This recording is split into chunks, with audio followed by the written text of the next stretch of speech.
Fala, gente, sou Marcelo Santana, atualmente faço parte da Engetop como membro projetista, atualmente na sala de elétrico. E nesse vídeo a gente vai ver como é que divide os circuitos para posteriormente poder, né, alocar o quadro elétrico, certo? E bom, o que é um circuito? Um circuito é a composição de um conjunto de componentes elétricos do mesmo tipo, ou seja, um circuito de tomadas, um circuito de luminárias, um circuito de pontos de força, e esses pontos são alimentados a partir de uma mesma origem, ou seja, os mesmos fios que vão sair, né, do quadro elétrico. E para fazer essa divisão, a gente tem que se atentar às duas normas. A primeira é que prevê a quantidade máxima de VA para iluminação, que é 1.300 VA, e para tubos, né, em geral, prevê que não pode ultrapassar 1.900 VA. Então, o que eu costumo fazer aqui de início é tirar um print aqui do projeto. Deixa eu aumentar aqui. Eu costumo tirar um print do projeto pegando todos os pontos e lançar lá no Paint. Aí aqui eu consigo, né, dividir os circuitos bem, certo? Aqui na planilha do Excel que a gente utiliza já tem também meio com a ideia de como dividir os circuitos, iluminação, TUG, TUI, outros, enfim. E antes da gente dividir os nossos circuitos, é importante a gente definir a localização dos nossos quadros elétricos, tanto do térreo quanto do pavimento superior. E tem alguns pontos, né, para você alocar o quadro, que é o ideal a se fazer.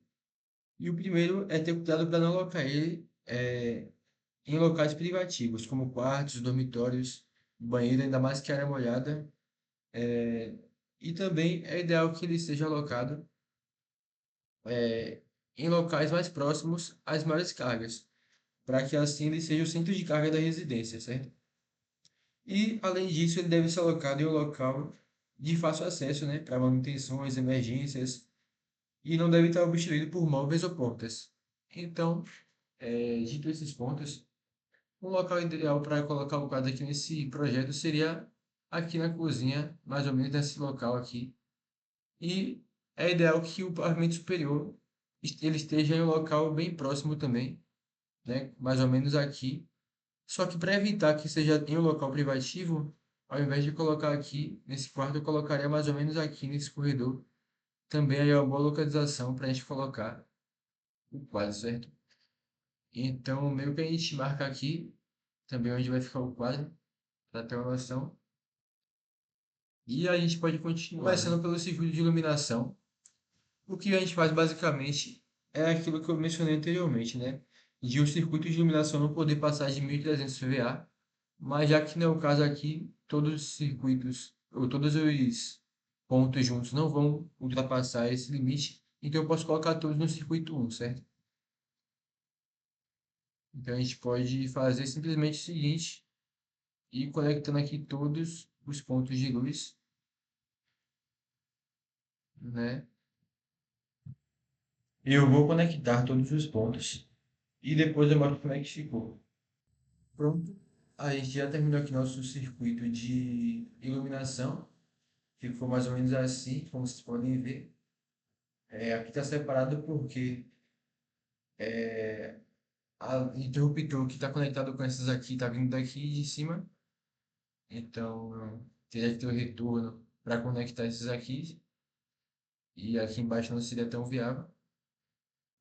E agora a gente vai traçar o segundo circuito aqui, que é o de tubos. É importante falar que esses eletrodutos eles passam pelos pontos de luz e eles servem como caixa de passagem, né? Pode passar três circuitos, porém no de tubos ele tem um circuito exclusivo. Então a gente pode começar, já que pode ter três circuitos, a aproveitar esse eletroduto aqui da iluminação e alimentar tanto esse ponto quanto esse ponto aqui também. É meio torto, mas releve, né? Isso aqui é só um esboço. E aí a gente tem informação também que em um circuito de tugs pode ter até 1900, né, de potência. Então aqui a gente já tem 300 somando esses dois pontos. Então o que eu posso fazer aqui é passar para cima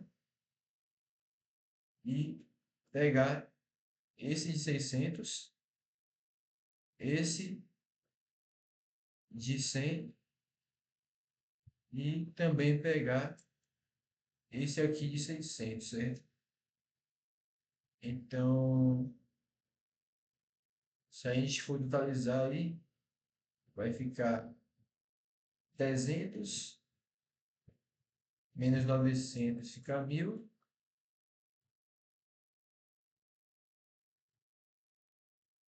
e menos 700 sobra só 300 aqui. Então, meio que esse circuito já está fechado já para a gente. Porém, ainda sobram essa tomada aqui, né, de 600. Então, a gente vai ter que fazer outro circuito, né, só para ela, porque acabou faltando. E a gente também pode alterar enquanto a gente vai fazendo. Se eu quiser colocar isso aqui em outro circuito, também posso. Mas eu já vou começar aqui também com o terceiro circuito de tubos. E aí a gente já pode sair daqui do quadro para cá, pegar esse aqui, essa tug, e eu posso, ao invés de deixar esse aqui no circuito 2, eu poderia também passar ele para o circuito 3, certo? E um ponto que eu acabei esquecendo também é essa tug que está perto do micro-ondas. Eu posso colocar ela no circuito 1 também. Quando está assim, uma tomada próxima da outra, você tem essa liberdade de fazer assim.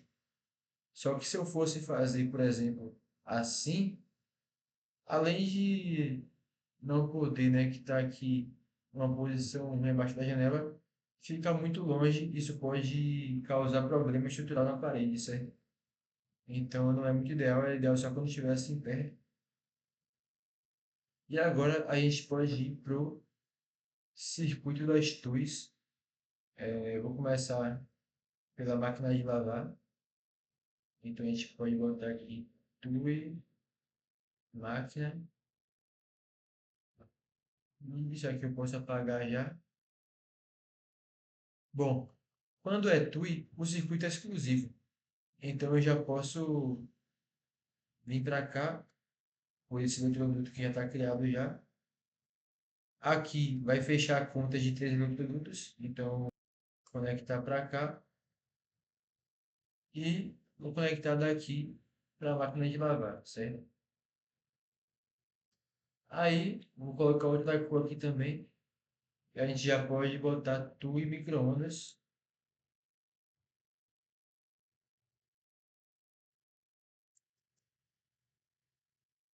E aí a gente faz o mesmo processo. Aqui vai fechar os 3 eletrodutos certinho.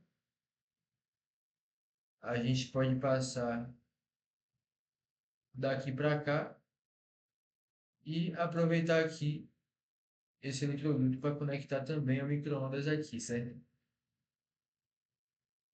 Pronto, a gente acabou fechando aqui todos os circuitos do térreo. E agora eu vou mostrar o exemplo do chuveiro do ar-condicionado lá no pavimento superior, só para vocês terem uma ideia também. Bom, voltando aqui agora para os pontos de força. Bom, voltando aqui agora para o pavimento de cima, a gente sabe que os circuitos do ar-condicionado e do chuveiro são únicos, exclusivos, assim como toda a TUI, porém, eles são também bifásicos, né? Tanto do chuveiro quanto do ar-condicionado. Então, ao invés de ser um circuito, seriam dois, né? Então, aí a gente na RTOP simboliza assim: circuito 4, 5,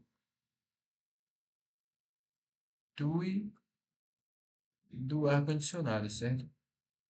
Então, ele seria exclusivo, eletroduto exclusivo, né? Além do circuito, o eletroduto também é exclusivo, diferente da máquina de lavar lá, que pode dividir o eletroduto, porém o circuito é exclusivo, certo?